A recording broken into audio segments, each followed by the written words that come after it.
So for those of you who don't know me yet, my name is Aseel, and I'm a graduate student getting my master's in accounting. So as I look back at this picture of me in my third grade uniform, I'm instantly transported back to the 3 years that I spent living and studying abroad in Palestine. And I constantly go there every once in a while.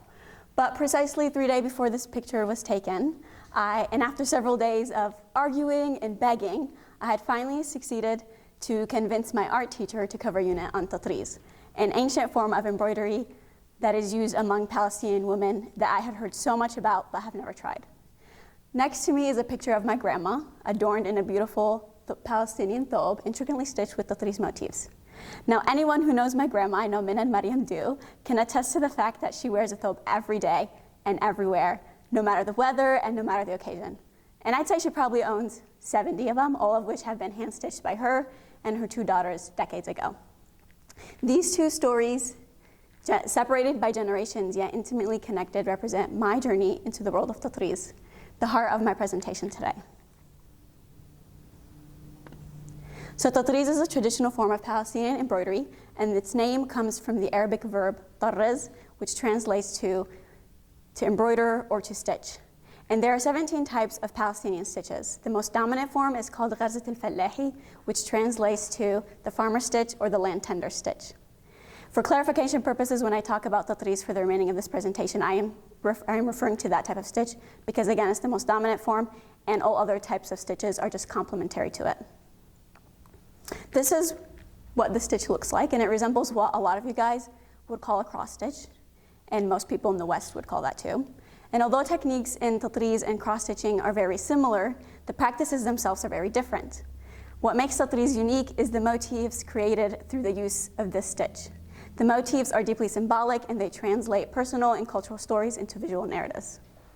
While cross-stitching is a form of embroidery that uses X-shaped stitches to form a pattern or an image and often serves as decorative purposes, tatriz embodies cultural identity and history, and is stitched on the thobes of the Palestinian women who create them and would later wear them.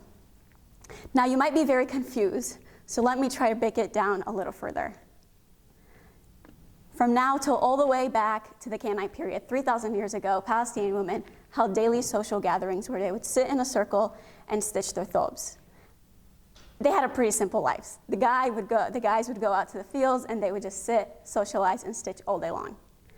Now, every community and city had a unique connection of its own motifs, colors, styles, and symbols that the women would portray themselves in these thobes.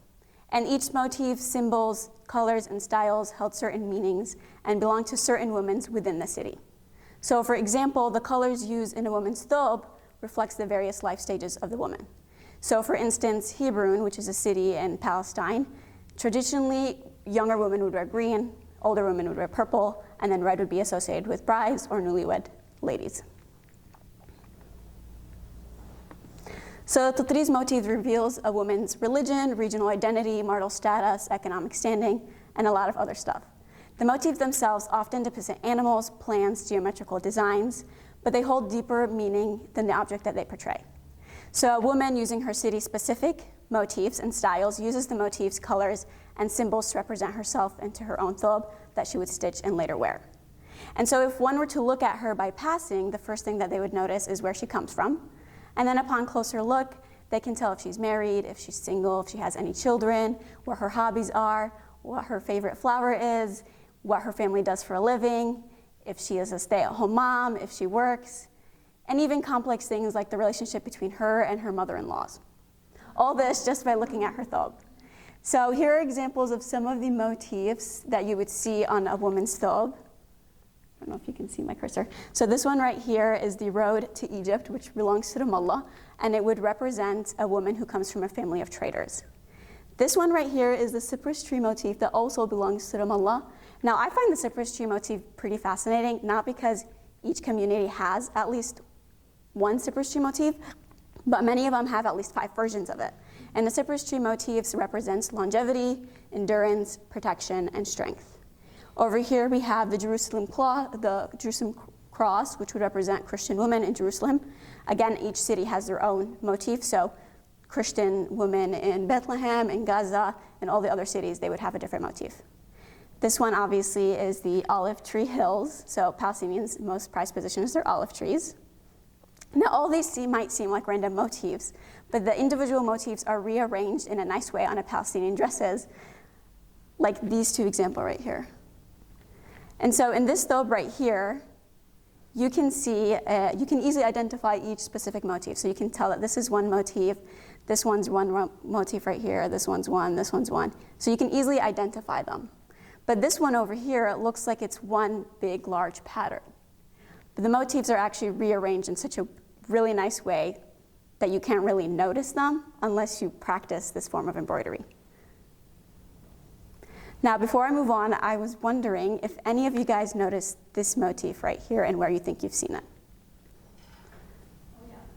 Nobody. Okay, well, this motif belongs to the city of Bethlehem, which is one of the most predominantly Christian cities in Palestine, and it's where Christians believe Jesus was born. So that is part of the reason why this motif is found in almost every Christmas sweater out there. So it's not a snowflake. And as you can see, it's in every sweater. And this Tatriz motif was introduced by women in Bethlehem who have been weaving the motif onto their thobes for centuries and centuries, and it was first brought to the Europe and Western countries by the Crusaders. So everyone always seems surprised by this fact, and so I like to point it out. And in my opinion, it's also a very powerful reminder that Palestine also resonates far beyond its borders, and it's of significant value to many of the Christians, Jews, and Muslims around the world. So Tatriz has also evolved under various historical and political influences, notably during the Intifada, the first Palestinian Intifada, which is the uprising against Israeli occupation, where women would weave forbidden symbols and slogans into their thobes under cover at night. Now, when I say forbidden symbols, I am mostly referring to the Palestinian flag, which was banned by Israeli occupations from 1967 to 1993. So these dresses are known as the Intifada thobes, and they're pretty common these days as well, because the society, or because the struggles still last. In fact, this picture right here was taken just a couple weeks ago by a friend of mine in New York. And if you look closely to this picture over here, you'll find a phrase, an Arabic phrase. I don't think it shows that well, but it says "Eidna Awdatna," which means our return, our holiday is our return. And so since the rise of this thobe, the act of creating and weaving hand-stitched embroidery has become a statement that despite the challenges and the violence, the culture endures and thrives, especially in the diaspora. And it serves as a reminder that all Palestinians are not merely passive victims of conflict, but are active agents in their cultural and political narratives. So this thobe is a good example of what I'm talking about. It's one of the several preserved thobes from one of the cities that has been completely wiped away from the map after being ethnically cleansed by Israeli forces in 1948.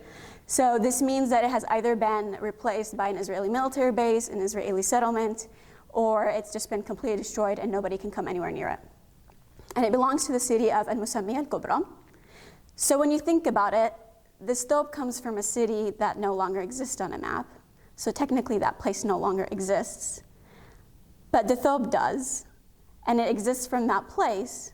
So technically through material history, that place does exist through that thobe and through the people that come from there. So this tells us that thobes have the power to represent and to give meaning and to give life to places and stories that have been forgotten. And for many Palestinian cities, thobes like these are the only remaining proof that these cities existed before being wiped out and claimed as what is now known as Israel. So simply put, Tatriz can be seen as a form of protest as it resists challenges attempts to erasing Palestinian identity and history. So this thobe not only embodies the history of a lost city, but it serves as a powerful symbol of resilience and resistance. Just as it preserves the memory of Al-Musammiya al-Kubra, your life too is a canvas that reflects your personal journey.